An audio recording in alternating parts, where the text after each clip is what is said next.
Мектеп мақтаным, еттен басы елімнің, еттен басы елімнің, неткен айбат әдемі. Тұнығындай көңілді ортада аспан әлемі. Қот береке шаңырақ, орын алған ол төрден.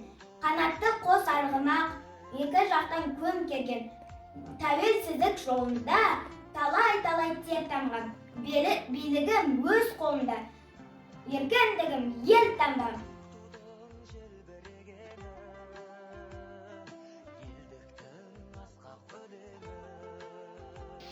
Рәмізім елдігімнің белгісі, білу керек баладағы ең кіші.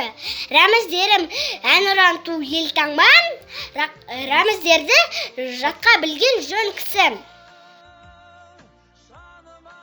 Елін, жерін сүю мен отанға деген адалдықтың бір белгісі мемлекеттік рәміздерді қадір тұту болып табылады. Жас ұрпақты елжандылық негізінде тәрбиелеуде де мемлекеттің нышандардың алар орны ерекше.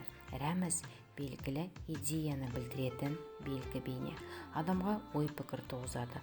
Ортақ түсінік бойынша орақ еңбекті, тағы бақытты, зәкір үмітті, лира музаның арыстан құдіретті бейнелеген көкшіл жалау бейбітшілік рәмізі. Рәміздік белгілі ғасырлар бойы дами келе мемлекеттік рәміздерге ту, ел таңба гимнге айналды.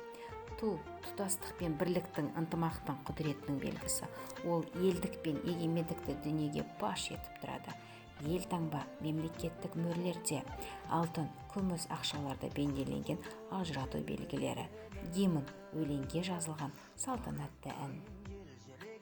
Ай астында қазақ үй, халықтаған жас сұңқар, шарықтаған таза күй. Бұл елімнің таңбасы, елдігімнің белгісі.